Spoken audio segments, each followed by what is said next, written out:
Assalamualaikum warahmatullahi wabarakatuh. Baik, kita lanjutkan tentang pembelajaran online ya. Setelah kemarin kita diskusi tentang COVID, itu memang menyebabkan kita mau nggak mau dipaksa untuk harus belajar secara jarak jauh. Sekarang pilihan yang paling memungkinkan adalah dengan metode online. Namun sebenarnya metode online ini juga sebuah tantangan ya. Jadi pembelajaran secara online ini menjadi pilihan ketika kita menghadapi pandemi COVID ini. Sebenarnya ini merupakan sebuah peluang ya. Kenapa? Karena semua sekolah sekarang mengalami hal yang sama, sehingga memungkinkan bahwa kreativitas guru itu sangat besar pengaruhnya. Nanti siapa yang menjadi sekolah unggul, siapa yang menjadi pilihan orang, itu tergantung dari kreativitas guru, kreativitas sekolahnya masing-masing. Guru yang tidak mampu berinovasi, sekolah yang tidak mampu bergerak berinovasi akan ditinggalkan. Sekolah yang punya kemampuan untuk bergerak lebih cepat, beradaptasi dengan situasi yang sekarang terjadi, dan ke depan juga ada perubahan-perubahan sekolah ini bisa siap, maka yang seperti inilah yang nanti bisa bersaing dan bisa menjadi unggul. Jadi sekolah akan bisa besar dengan persaingan yang semacam ini. Cuman di Indonesia ini masih menjadi kendala ya, yang namanya jaringan internet susah. Di desa-desa kita kesulitan ya, seperti di daerah-daerah pegunungan kayak gitu, kesulitan terhadap adanya jaringan internet ya. Kemudian kalaupun yang sudah ada di kota-kota, ternyata kuota internet ini juga terbilang mahal di Indonesia ya. Maksudnya apa? Kebutuhan untuk yang lain seperti memenuhi kehidupan itu masih lebih penting daripada kuota, sehingga mahalnya kuota ini menjadi kadang pertimbangan. Kalau saya harus browsing lewat internet, saya harus menonton video dengan kuota yang besar, itu akan menjadi pemikiran. Kemudian kendala yang lain adalah orang tua bekerja. Di sini kalau untuk yang anak-anak seperti usia SD, kemudian usia TK, itu akan kesulitan ketika orang tuanya bekerja, sehingga ketika harus live streaming siang hari atau harus belajar di siang hari padahal HP itu dibawa oleh orang tuanya, maka akan kesulitan. Kalau HP ditinggal di rumah, maka tidak ada yang mengontrol anak itu akan belajar atau anak itu akan bermain game semacam itu. Kemudian orang tua gaptek ini juga masih menjadi kendala. Banyak orang tua yang nggak paham, wah kalau belajar online anak saya harus semacam ini, saya nggak bisa bantu, saya nggak bisa ngapa-ngapain, semacam itu masih terjadi, masih ada yang orang tua yang begitu. Nah, ini ada kendala lagi yang lain, yang ini sebenarnya harusnya tidak boleh ya, ada guru yang gaptek, itu jangan sampai ya, tapi ternyata di lapangan ada juga yang begitu ya. Dan kendala yang lain apa? Kendala yang lain adalah metode yang tidak jelas ya. Ini belajar online mau seperti apa, mau lewat WA, mau lewat Facebook, mau lewat video conference, mau lewat Google Form, nggak jelas ya. Ini kendala-kendala ini ya, ini yang sedang dialami sekarang ini. Maka konsepnya dalam pembelajaran online, konsepnya harus jelas ya. Di sini konsepnya dalam suatu pembelajaran, maka materi itu harus tersampaikan kepada peserta didik. Bagaimana menyampaikan materi? Jangan hanya baca buku halaman sekian, baca buku panduan halaman sekian, baca buku pelajaran halaman sekian. Nah, itu anak-anak mungkin tidak akan banyak mempelajari, dia hanya baca dan tidak tahu apa yang dimaksudkan, itu mungkin saja terjadi. Nah, ini harus berpikir bagaimana materi ini bisa tersampaikan dari guru dari pendidik sampai ke peserta didik, metode apa, nah itu ya. Kemudian yang kedua ada feedback, ada umpan balik. Kalau hanya sekedar menyampaikan materi, anak mudeng nggak mudeng, anak tahu nggak tahu, yang penting materi disampaikan, nah tidak bisa begitu, harus ada feedbacknya. Kemudian berikutnya harus ada evaluasi, bagaimana anak ini bisa menyerap, itu kita tidak bisa tahu kalau kita tidak melakukan evaluasi. Maka konsep 3 hal ini harus ada ketika pembelajaran online ini diterapkan. Ini ya. Yang berikutnya adalah penyampaian materi. Ada beberapa dosen yang kreatif itu membuat video tutorial atau video materi, kemudian disampaikan di ada yang ditaruh di YouTube, ada yang ditaruh di yang penting di server. Kemudian setiap siswa ini bisa melihat kapanpun, dimanapun, yang penting ada internet, bisa connect dengan server, dia bisa melihat. Ini penyampaian materi, karena di era pembelajaran online itu tidak bisa ada pembatasan, harus jam 7 harus duduk melihat sampai jam 8, tidak bisa.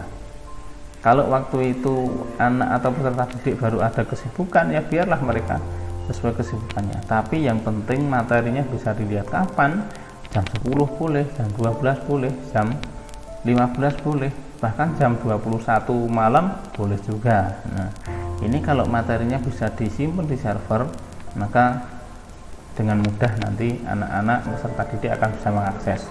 Tapi kalau harus jam 7 sampai jam 8 kita harus lewat video call, nah semacam itu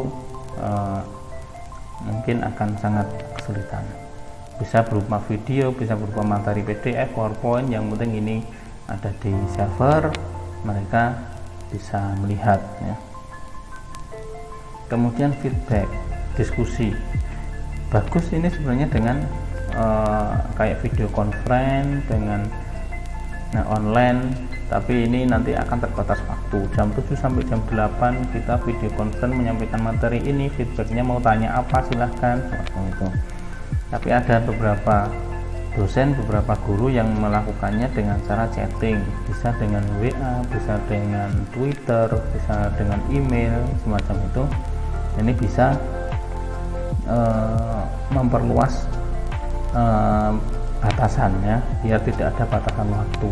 Ada anak mau belajar jam 21 membaca materi, mengikuti video, nggak paham, bisa chatting, bisa WA ke dosennya, ke gurunya, ini bagaimana ini penjelasannya, semacam itu.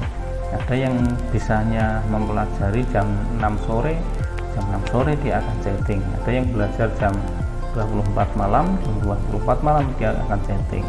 Nah, konsekuensinya dosennya, gurunya yang pusing ya, nggak bisa tidur nanti ya. Nah, ini pilihan-pilihan. Kemudian evaluasi. Nah, ini ada dosen, ada guru-guru yang menggunakan cara sederhana Google Form. Jadi anak mengisi materi-materi ada pertanyaan dijawab, semacam itu. Ada yang dengan menggunakan online conference, misalkan anak-anak disuruh hafalan Al-Quran, menghafalkan surat Al-Balad misalkan, semacam itu. Kemudian video conference dia suruh melafalkan yang sudah ditugaskan itu, gurunya bisa melihat, bisa menyaksikan secara video conference itu, dan itu nanti sebagai bahan evaluasi, ini lulus apa tidak, semacam itu ya. Nah, dalam hal ini sebenarnya penyampaian materi, kemudian adanya feedback atau diskusi, kemudian adanya evaluasi, ini bisa diakomodir dengan adanya LMS, Learning Management System. Apa itu LMS ya?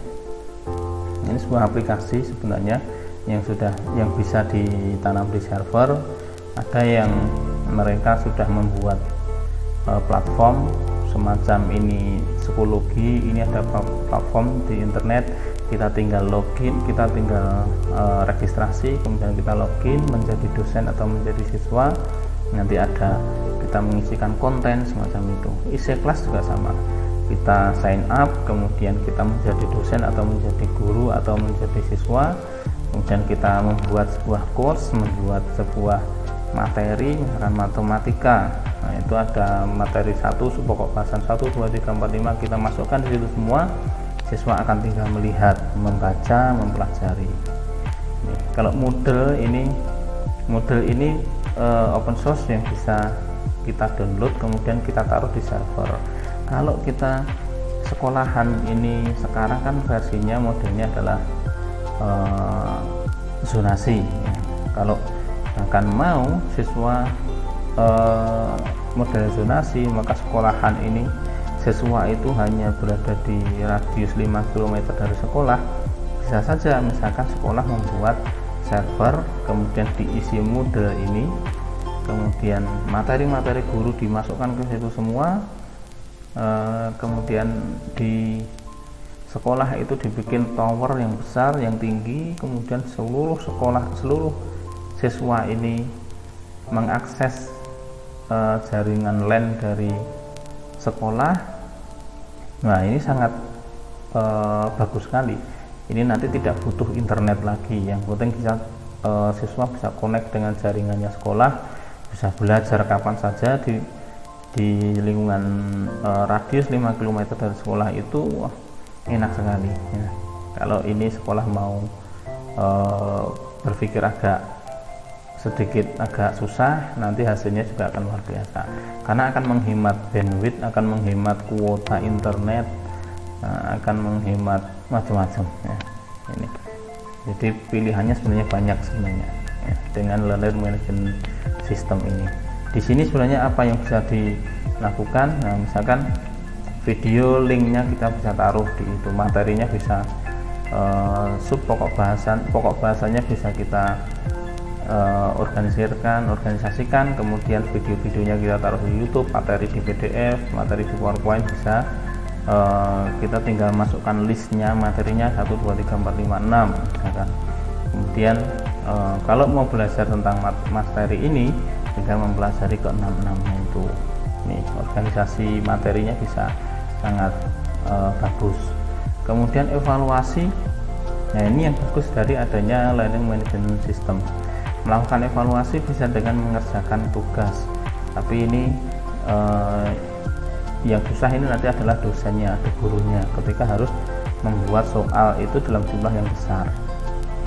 Di sini untuk bisa melakukan ini perlu soal yang jumlahnya ratusan misalkan, sehingga ketika siswa ini mengerjakan soal, nanti selesai kemudian harus nilainya kurang bagus, nanti diulang lagi, soalnya sudah berbeda. Kalau kita sediakan 100 soal yang keluar hanya 10, maka ada 10 kemungkinan untuk soalnya berbeda.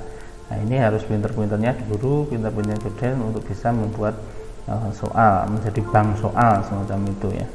Nah, ini kalau bisa semacam itu, siswa bisa melakukan ujian kapanpun.